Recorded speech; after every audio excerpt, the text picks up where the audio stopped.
जी हाँ दोस्तों, CGPSC junction के इस एपिसोड पे आपका स्वागत है। और आज का सेशन अभी शुरू करते हैं। आज की करंट अफेयर हमारे 21 दिसंबर के लिए रहेंगे। और सबसे पहले शुरुआत करते हैं, गोवा लिबरेशन डे प्रतिवर्ष कब मनाया जाता है? तो इसका आंसर है 19 दिसंबर को।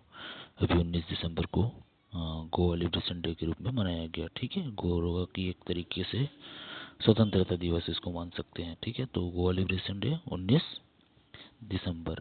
भारत में शांति बिल 2025 के संबंध किस क्षेत्र से? इसके बारे में कल ही हमने बात करी थी कि जो शांति बिल जो आई है ये ऊर्जा के क्षेत्र से है। ऊर्जा संरक्षण, ऊर्जा को बढ़ावा देना, नए नवाचारी ऊर्जा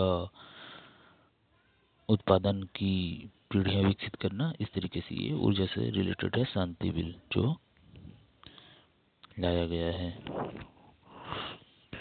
भारत में किस देश के साथ ज्वाइंट वर्किंग ग्रुप की बैठक हुई है? तो अभी मलेशिया के साथ हम लोग के ज्वाइंट वर्किंग ग्रुप की बैठक हुई है। ठीक है, महाक्राइम ओएस AI एक है जिसके लिए किसके लिए विकसित की गई है? महाक्राइम OS। तो क्राइम से ही पता चल रहा है कि ये साइबर सिक्योरिटी, साइबर क्राइम से रिलेटेड ये AI एक जनरेट की गई है भारत सरकार द्वारा, जो साइबर क्राइम को पकड़ने में है ना, इसको कम करने में, रोकथाम में सहायक होगी। महाक्राइम OS। ठीक है, ज्वाइंट वर्किंग ग्रुप की कमेटी की जो बैठक है मलेशिया के साथ हुई है हमारी। ठीक है, गरुड़ शक्ति 2025 का एक्सरसाइज, ये दो देशों की सेनाओं के बीच जो होती है एक्सरसाइज, ये भारत और इंडोनेशिया के बीच गरुड़ शक्ति इसका नाम रखे हैं।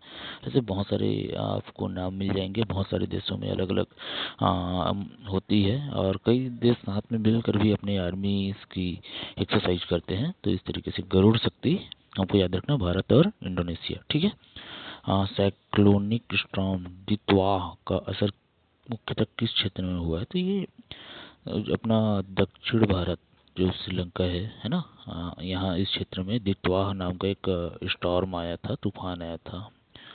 साइक्लोनिक स्टॉर्म है दितवाह, कहाँ? अपना साउथ इंडिया और श्रीलंका है ना, ये यहाँ को प्रभावित किया हुआ है।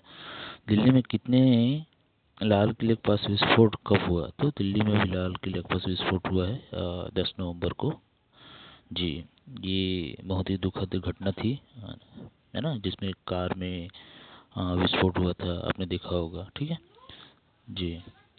और ऑपरेशन ब्रह्मा नामक राहत, यह ऑपरेशन ब्रह्मा करके एक हमारे आर्मी की तरफ से राहत चालू की गई थी। ये किस देश को हेल्प करने के लिए? तो म्यांमार में अभी जब त्रासदी हुई थी तो उसके लिए ऑपरेशन ब्रह्मा है ना करके राहत कैंप हमारा चलाया गया था। उसी तरीके से प्रयाग महाकुंभ मेला कहाँ आयोजित होता है? तो प्रयाग का नाम से स्पष्ट है, प्रयागराज है ना, जो कि पहले इलाहाबाद था। यहाँ प्रयाग महाकुंभ मेला का आयोजन किया गया है। अच्छा, यूनेस्को एक्सक्लूसिव बोर्ड में पुनः निर्वाचित रहने का क्षेत्र क्या है? तो भारत ने यूनेस्को में पुनः से निर्वाचित हुए हैं और इसका जो हम लोग को सब्जेक्ट है शिक्षा और संस्कृति, ये थीम लेकर पुनः भारत को यूनेस्को एक्सक्लूसिव बोर्ड में जगह मिली है, क्योंकि हमारे यहाँ की शिक्षा और संस्कृति थोड़ी विशाल है, थोड़ी अनोखी है।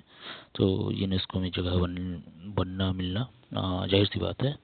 ठीक है, और पत्रकार और छात्र सुरक्षा के लिए DGCA ने एयरलाइन के शेड्यूल में कटौती का आदेश दिया है। तो ये इंडिगो का भी कितना इशू हुआ है, आप सब न्यूज़ में देख ही रहे हैं है ना। लगातार हफ्तों हफ्तों तक प्लेन रद्द हुए हैं इस कारण से। जी, इंडिगो पता नहीं जानबूझ के ऐसा कर रहा है कि क्या मंशा है, बट ऐसे इतनी बड़ी रूप से शेड्यूलिंग रिशेड्यूलिंग मेरे ख्याल से किसी भी देश के लिए बेहतर नहीं है, लोगों के काम रुक जाते हैं। जी, तो ये कुछ ना कुछ यहाँ इश्यूज है, ऐसा मुझे भी लगता है। बाकी इनकी इंक्वायरी होगी। ठीक है, भारत का UPI लेन देन में किस तरह का वृद्धि देखा गया है? तो वही 23%। अब UPI के ज़माना ही है, ये तो बढ़ेगा ही बढ़ेगा। हाँ, मेरे ख्याल से 23% सीधा ही आप होगा UPI पेमेंट में। ठीक है, अच्छी बात है। हाँ, काले धन के लिए, ब्लैक मनी और है ना तस्करी, ये सब चीज़ों के लिए थोड़ा सा कम होगा इससे। ठीक है, भारत और ओमान के बीच हाल ही में किस प्रकार का समझौता हुआ? तो CEPA है ना, अपना आर्थिक इकोनॉमिकल पार्टनरशिप हुई है हमारी है ना। जी, तो आर्थिक साझेदारी भारत और ओमान के बीच हुआ है, ठीक है। विकसित भारत गारंटी को फॉर रोजगार, ये जो है राम जी योजना, जी राम जी, मैंने मनरेगा का नाम चेंज करके जी राम जी योजना कर दी है, क्योंकि मनरेगा कांग्रेस की सरकार की थी, महात्मा गांधी था उसमें। तो इसमें इन्होंने, अब बीजेपी है ना, तो ये सब चीज़ें होती रहती है, पार्टी जब बदलती है, सरकार जब बदलती है, तो ये ग्रामीण रोजगार मनरेगा को ही है ना, ये किए हैं, ध्यान रखेंगे। और भारत में वैश्विक मैरीटाइम नेतृत्व प्रदर्शित करते हुए आईएमओ काउंसिल में किस श्रेणी में चुना गया है?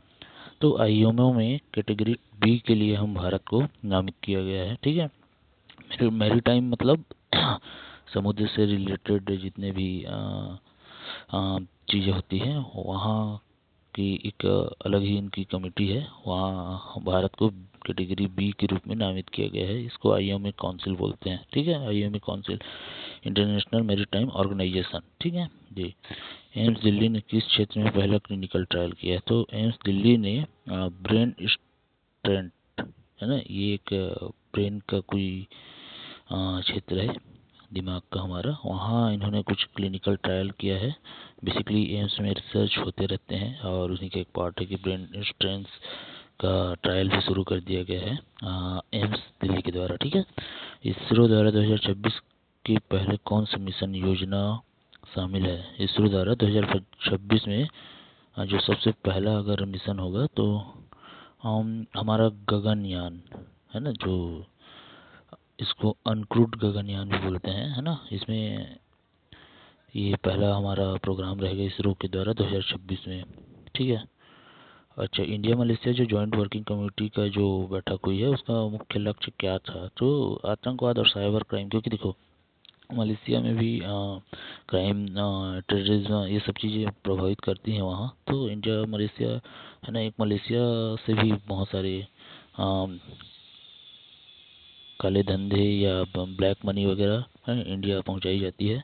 हाँ, इस तरीके से चीज़ें कई बार देखने को मिली है, तो इस कारण से हम दोनों देशों को एक होकर इससे लड़ना बहुत ज़्यादा ज़रूरी है, तो इस कारण से ये चीज़ें हुई है। गोवा का भारत का 25वां राज्य कब बनाया गया? तो हमारा 25वां स्टेट बना था गोवा, ये 1987 में, 1987 में हुआ था, ठीक है। इंडिगो ने किन कारणों से ट्रैवल एडवाइजरी जारी करी? तो भैया घना कोहरा, है ना, तो इंडिगो अपना पल्ला झाड़ रहा है घना कोहरा को बहाना करके, है ना। तो इस तरीके से आज के करंट अफेयर हैं, इंडिगो घना कोहरा के नाम से अपना है ना नाम बचा रहे हैं। गोवा का लिबरेशन, है ना, गोवा का 25वां राज्य कब बना? 1987 में, ठीक है। इंडिया मलेशिया जॉइंट वेंचर, है ना, हम मलेशिया के साथ क्यों? आतंकवाद को ख़त्म करने के लिए हुआ है। इसरो द्वारा 2026 में पहला प्लान क्या रहेगा हमारे यहाँ? तो गगनयान, ठीक है, ये पहला उनका वेंचर रहेगा। एम्स दिल्ली ने ब्रेन स्ट्रेंट में अपना काम चालू कर दिया है। मैरीटाइम में बी कैटेगरी हमको प्रोवाइड करी गई है आईएमओ द्वारा, ठीक है। जॉइंट, ये जी भारत जी परियोजना हमारी, है ना, मनरेगा को चेंज कर दिया गया नाम भाई। भारत और ओमान के बीच इकोनॉमिकल, है ना, पार्टनरशिप हुई थी। ऐसा है, भारत में यूपीआई लेन देन में सीधे 23% बढ़ा है। और डीजीसीए ने क्या गाइडलाइन जारी की थी, या है ना, तो डीजीसीए क्या है ना, एक एविएशन सेक्टर का है, मतलब ये कंट्रोल करता है हवाई यात्राओं को, हवाई कंपनियों को, एयरपोर्ट्स, ये सब में इनकी अथॉरिटी होती है। ये इंडिगो के लिए चेतावनी जारी करी थी, इनको थोड़ा सा अपना शेड्यूल और क्या क्या मिसअंडरस्टैंडिंग आ रही है आपके यहाँ से, उसे सुधारो, ऐसा करके एक गाइडलाइन प्रोवाइड करी गई है, ठीक है। तो इस तरीके से चीज़ें हैं। यूनेस्को में एक्सक्लूसिव बोर्ड में हमें कल्चर के लिए, है ना, पुनः निर्वाचन मिला है हमको, है ना, ठीक है। प्रयागराज का मेला तो प्रयागराज में ही होगा, है ना। ऑपरेशन ब्रह्मा करके एक राहत कैंप हमने चलाई है म्यांमार के लिए, वहाँ त्रासदी के लिए, ठीक है। हाल ही में एक दुखद घटना हुई दिल्ली में, बम विस्फोट 10 नवंबर को, ठीक है, चीज़ें याद रखनी है। एक है ना, दितवाह स्टॉर्म आया है कहाँ? तो साउथ इंडिया और श्रीलंका को बड़ा प्रभावित किया है। गरुण शक्ति हम जानते हैं, इंडिया और इंडोनेशिया, है ना, इंडोनेशिया एक टूरिज्म कंट्री है, और यहाँ हिंदू मंदिर भी अच्छे हैं। हिंदू धर्म का भी अच्छे से प्रचलन है इंडोनेशिया में भी, ठीक है, रामायण होता है इंडोनेशिया में। तो महाक्राइम ओएस एक एआई है, तो ये क्राइम सेक्टर को, है ना, स्पेशली साइबर क्राइम को रोकने के लिए एक हमारा आर्टिफिशियल इंटेलिजेंस के क्षेत्र में एक प्रयास है, ठीक है। और जॉइंट वेंचर का वर्किंग ग्रुप में भारत और मलेशिया के बीच है ना, हाँ, ये टेररिज्म ना हो इसके लिए, ठीक है। शांति बिल 2025 का संबंध ऊर्जा से है ना। ऊर्जा संरक्षण, ऊर्जा बचाव, नवीनीकरण, ऊर्जा संसाधन का निर्माण करना, ये सारी चीज़ें। गोवा लिबरेशन डे हम जैसे ही जानते हैं 19 दिसंबर। तो एक बार करंट अफेयर को अच्छे से रिव्यू करेंगे, आपको चीज़ें समझ आएगी।